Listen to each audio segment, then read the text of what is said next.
Hello, hello, hello everyone. Welcome back to another video. Let's check it out what we got in front of us right now. We have a car that has like many different personalities, many different brands. Claim it. Let's check it out what we got. We have in front of us a 143 scale 1991 Opel Frontera A. Now, the Opel Frontera, as you probably know already, share models with many different brands. Isuzu, Honda, Vauxhall, Holden. Now, let me get into details. They have Isuzu, the main, if I'm not mistaken, Isuzu is the one that made this model. But the Isuzu was called the Isuzu Rodeo in North America. They also had a Honda Passport. They also had a Vauxhall, and actually the Vauxhall, the Opel, and the Holden. The three of them were called Frontera. And then in some other countries around the world, they had different names. Isuzu, example, um, in Egypt it was called Chevrolet Frontera, and in Thailand it was called Isuzu Cameo and Isuzu Vega. South Africa they were called Isuzu Frontier. And in Ecuador, Colombia, and Bolivia, they were called Chevrolet Rodeo. So they had many, many um, different brands making the same model. Otherwise, I mean, obviously they were all connected, as we know. Chevrolet and GM and Opel and Vauxhall and Holden, they were all connected. And then, if I'm not mistaken, Isuzu and Honda had like a connection making this model. Sometimes brands share a model to different parts of the world. Now, I gotta tell you, this car back in the days, it was very attractive. I think it sold quite well. When obviously, if you got five different brands making the same model, it's because it's quite attractive and a lot of people want to have it around the world. Because it was back in the days when the SUVs were, it was like their boom era, early 90s. Jeep, Isuzu, you had other brands like Ford with the Explorer. You had all these brands coming out with SUV for the SUV market, and obviously this was not any less, any less. And I tell you, the way they made it in this model, this diecast, is in great quality. Details really on point, and the best thing, they're not that expensive. There's like an Opel collection, and they were quite all over there, all over the place. I mean, these models, so they're not hard to find. Gasoline wise on these vehicles, you had a 2.0, 2.2, 2.3, 2.4, 2.6. Those were four cylinders. And then the six cylinders were 3.1 and 3.2 liter V6.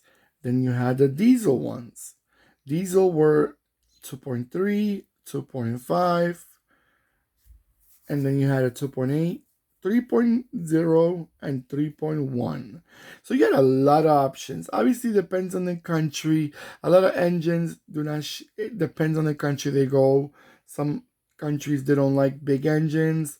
Some countries they don't like the small engines. So it really depends on what country they are being sold at. And transmission wise, you got the automatic 4 speed and you got the 5 speed manual. There was a three-door version of this model that was called a Isuzu Amigo. That was quite popular. A lot of people, especially like in the coastal areas, they love to have those three doors SUV convertibles like the Suzuki Amigo and the Suzuki Vitara. cars like that you could. It was like the Jeep Wrangler, cars that you can open up and drive around the coastal areas on a summer day. But you barely see them around nowadays. I mean, you don't see these a lot either. You barely see them around too. I guess after 30 years, no matter how much you can like a car, the car cannot hold it. And especially these 4x4s, when the parts start to break apart, they're a lot more expensive to fix, engine wise too, transmission wise. So a lot of these cars, they're not worth it no more. And I think this is the case with this model right here. All right, guys, I'm gonna let it go around a few times, and I'll be right back.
All right, guys. So, what do you guys think about this car? Does it bring you memories? Do you used to see them around a lot in the streets? How were they called in your country? Were they called Opels? Were they Vauxhall? Were they Holdens? Were they Isuzu, Honda? So many brands, Chevrolet, so many brands share the same model. Let me know in the comments below how they used to call a car. Was it reliable? Do you still see them around? Have you ever drove one of these? Let me know where you guys are from. Alright guys, so take care of yourselves. Don't forget to give me that beautiful thumbs up that I always appreciate. Take care of yourselves more than ever.